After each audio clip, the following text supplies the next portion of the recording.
A very good morning to my dear students. Hope that you all are keeping fine and safe at your home. Today we are moving on with the first section in the fourth unit, The Boy and the Swallow by Anil Chandra. Here in this story we can find the distress a boy felt while he saw a bird caught in a high voltage electricity line. And also the story touches through the rescue operations he took in order to save the bird. Anyway, now let us have a look at the preface passage.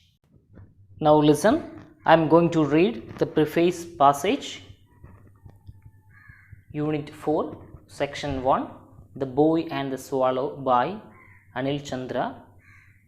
One of the tiny claws of a baby swallow gets caught in a high voltage electricity line.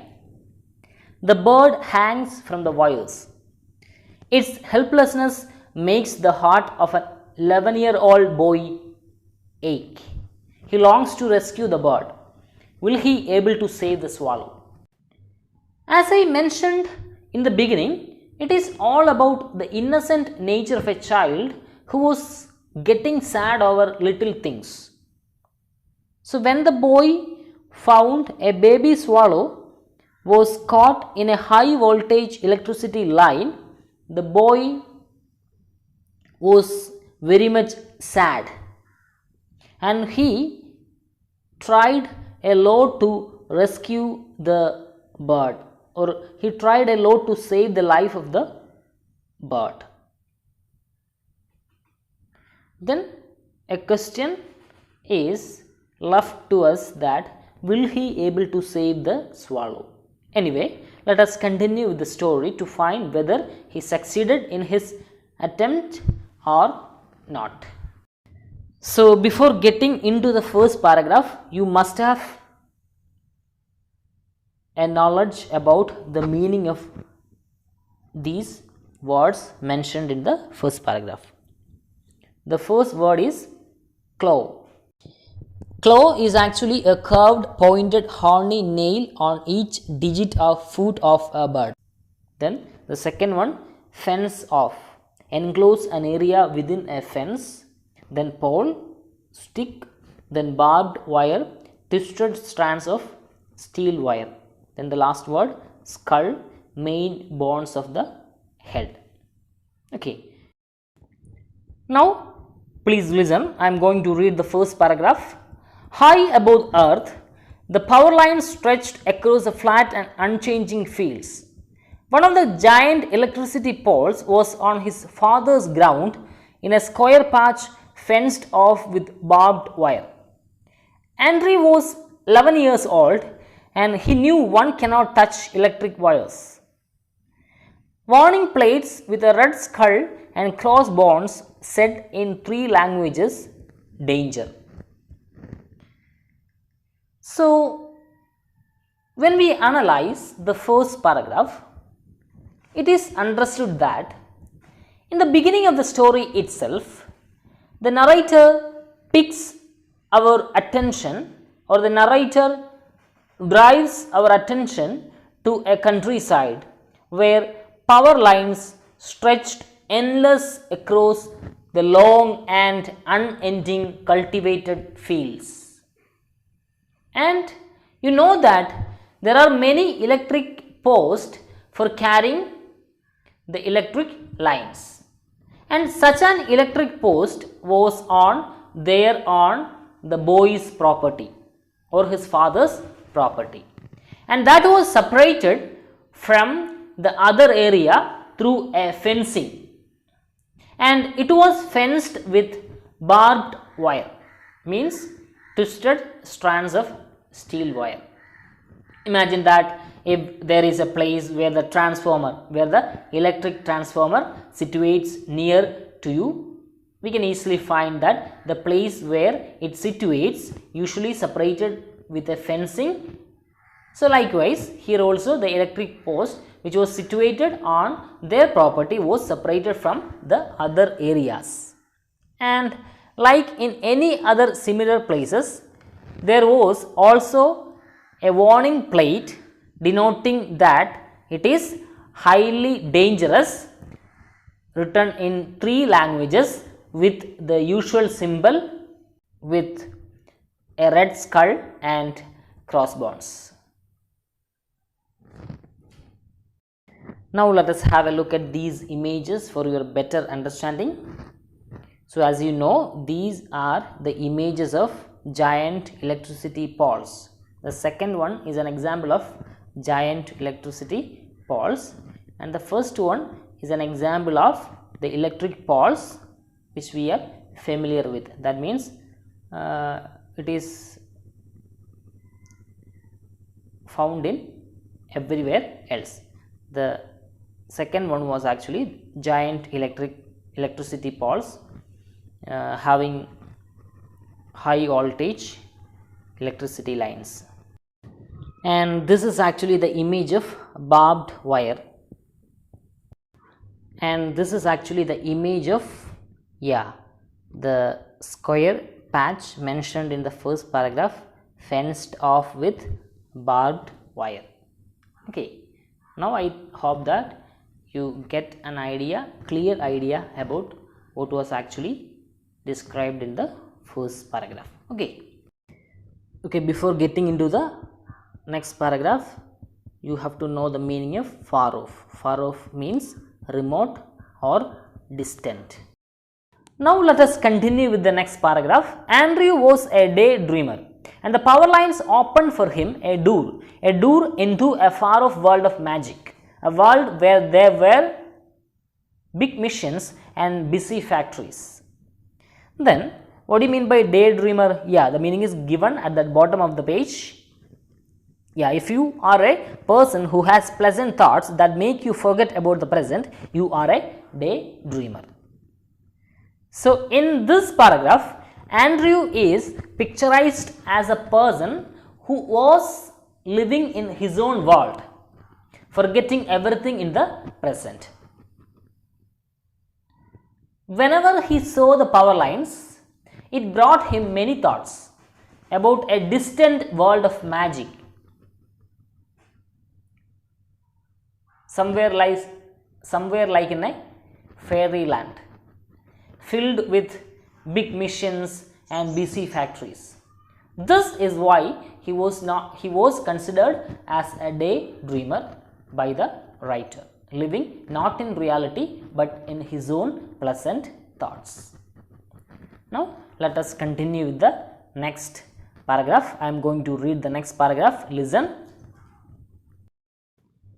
Flee off here means depart someplace hastily. Hastily, you all know that, making a quick movement. So flee off means depart someplace hastily. On clear evenings, when the swallows gathered, he loved to hear the birds make excited twittering sounds.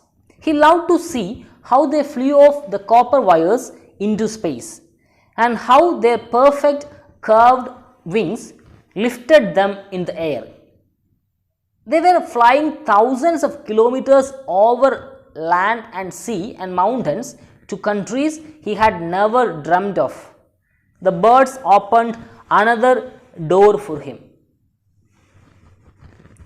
So while analyzing this paragraph,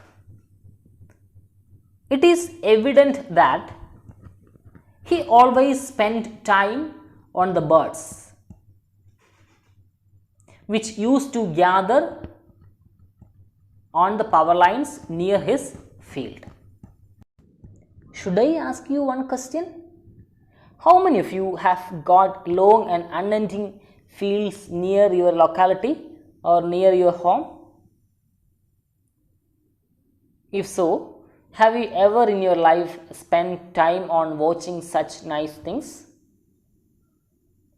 Actually, it is a great pleasure. Anyway, Andrew was such a person. He, in the evenings, used to spend time in the field watching these birds, the way they gathered, the way they twitter, the way they lifted off the power lines into space, and also the way they took to the air with their sharp and perfect wings. And these birds were flying over different lands which he never had been or he had never even dreamt of. Why? It is said that these birds were flying over different lands. Yeah, because swallow is actually a migrated bird. You know that a migrated bird used to fly over different places, different countries. So, because of that reason, yeah, the boy suddenly thought that, yeah, these birds were flying over different lands which he never even dreamt of. So, in that way, the birds opened another door of thoughts for him. That means, yeah, in that way, he was actually thinking about the mountains, the lands, the nations in which these birds were flying over. Okay. Now listen, perch means to rest. Now please listen, let us continue with the next short paragraph. He watched the swallows one morning as they took off from their perch on the power lines. So it is said that one morning he was actually watching them and he saw they were flying off from the power lines after their rest. Perch means rest. Now listen, I am going to read the next part. One of the swallows stayed behind, hanging there, flapping its wings. Andrew saw it was caught by its leg. He wanted to rush back and tell his mother, but she would scold him for being late for school. So he went off to catch the bus. As he was watching them, he saw one swallow was caught in a high voltage electric line as it was hanging there and flapping his wings, looking forward for a fine rescue. The boy suddenly knew that it was caught by its leg. Actually, he wanted to come back to his mother and told her about the trapped swallow. But he was really afraid of the mother that she would definitely scold him for being late for school. So he just went to catch or went to trace the bus. Now the next word, flutter. Flutter means to flap quickly, flapping the wings in a quick manner. Okay, now listen, I am going to read the next paragraph. Listen. Coming back from school, he felt anxious, but he did not look up till he was quite near. The swallow was still there, its wings spread but not moving. It was dead, he guessed. Then he saw it flutter and fold its wings. He felt awful to think it had hung there all day. While he was coming back from school, he was too disappointed. Yeah, you know the reason. So he did not look up till he was so close to the electric pole. Then he found the bird was still there, spreading his wings but not moving. Then he thought that it was probably dead. But suddenly he saw that the bird was flapping and folding its wings quickly, in a quick manner. The thing which somebody or something did when they strive for an escape. So in that way we can find that the bird was actually striving for some ways to escape. Now listen, I am going to read the next part. The boy went in and called his mother. They stood below the power line and looked at the bird. Yeah, suddenly the boy went to his house and called the mother, and then the two stood below the power line. Then listen. It is a pity, mother said, but I am sure it will free itself somehow. He can't, Henry said. Yes, he will, she said quite firmly and went in. So, after mother came with the boy near the electric pole, mother said that mother was actually feeling pity on the state of the bird. Mother said that it was pity, and she added that anyhow she said that it would free by itself. There is no need to worry about it at all, because the bird would free by itself. Andrew soon said that no, mom, it couldn't, in no way it couldn't escape or save by itself. Then the mother firmly said that no, it could free by itself somehow. Okay, now listen, I am going to read the next part. His father came home at 6 and had tea. Then he walked in the garden. Henry followed him and soon got round to the swallow. I know, his father said. Mamma told me. Then the father came home at 6 p.m. and had tea, and then the father went to work in the garden. At that time, Andrew followed him and was moving around the swallow, because that much he was concerned about the sad plight of the swallow. Then suddenly the father said to him, seeing his or knowing his uneasiness and discomfort, that, my dear child, I knew your mother told me everything. Now we have a word, tilt. What do you mean by tilt? Tilt means to slop, in a sloping position. Okay. Let us continue with the next part. Well, his father tilted up his old working hat and looked at him hard with his sharp blue eyes. We can't do anything about it, can we?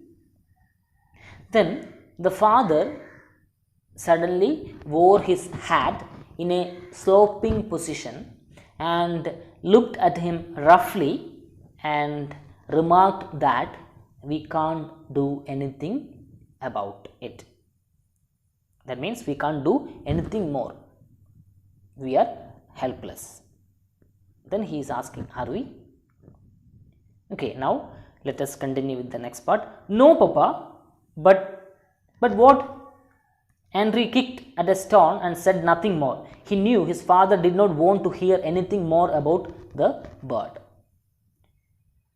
Then he said, no, Papa, but. Then the father asked, but what? He insisted. Then Andrew kicked at a stone and said nothing more. So kicking at a stone may be used here to express his anger, the boy's anger or the boy's sadness or the boy's discomfort over his helplessness or over the present situation. And the boy knew clearly that his father did not like to hear much about the bird. So he simply kicked at a stone. In that way he expressed his discomfort and he suddenly left. So here tuck means to pull. Now please listen, I am going to read the next part. At dinner, none of them talked about the swallow, but Andrew felt as if it was hanging over their heads. So hanging over their heads is actually a usage. The meaning is provided at the bottom page. Look at the meaning, hanging over their heads. Here it was as if the swallow's condition was making them feel worried. So, hanging over their heads means making them too much worried. So, here it was as if the swallow's condition was making them feel worried. That means the boy was too much overburdened about the plight of the swallow who was caught in the high voltage electric line. So, at dinner none of them talked about the swallow, but Andrew felt as if it was hanging over their heads. So, throughout the entire night he was too much worried about the sad plight of the swallow. When he was in bed, his mother tucked him in and said he must not worry about the sparrow. So, while having had the dinner, there was a silence and none of them talked much. But Andrew's mind was moving around the bird. So, Andrew was all the time thinking about the sad plight of the bird. So, when he was in his bed, the mother consoled him that he must not worry about the sparrow. Then listen, I am going to read the next part. It is not a sparrow, it is a swallow, he said. It's gone to hang there all night by its food.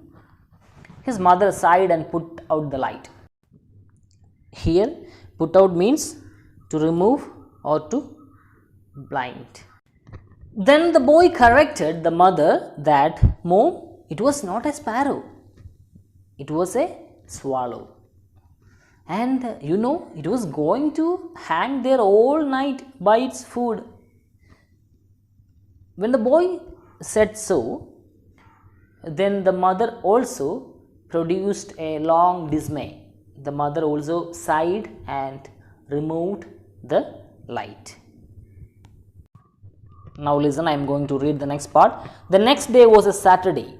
It was a holiday. First thing he did was to look up at the wires. The bird was still there. So, the next day was actually a Saturday and the boy was completely free. So, when it was the morning, he suddenly went to the electric pole and he found that the bird was still there. Now listen that I am going to read the next part. He would rather have been at school instead of knowing all day that the swallow was hanging up there on the cruel wire. The boy suddenly thought that, he was simply sitting in the school yesterday instead of knowing that the bird was cruelly hanging here on the wire and begging for his life. So that thought actually made him too much upset and too much worried.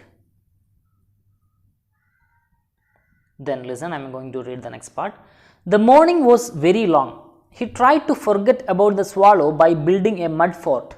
At midday, when he was coming home, he had one more look and what he saw kept him rooted to the spot. Other swallows were hovering about the trapped bird, trying to help him. He rushed inside and dragged his mother out. She stood shading her eyes. Yes, they are feeding it. Isn't that strange? She said. In the afternoon, Andrew lay in the grass and twice again he saw the other swallows fluttering around the fastened bird and opening their beaks wide. As I just mentioned, the boy became quite upset and gloomy. So, in order to divert his attention and to change his gloomy mood, he started building a fort made of mud. While he was coming back to his home at noon, might be from his playground, he looked it at again, and at that time the things he saw made him unable to move. So, look at the expression used here, rooted to the spot. Rooted to the spot is actually an expression. It means unable to move. So the things he saw there actually made him unable to move, unable to step forward. He became amazed also at this sight. And what was the sight? Yeah, the other birds were hovering. What do you mean by hovering? The meaning is given there in the textbook.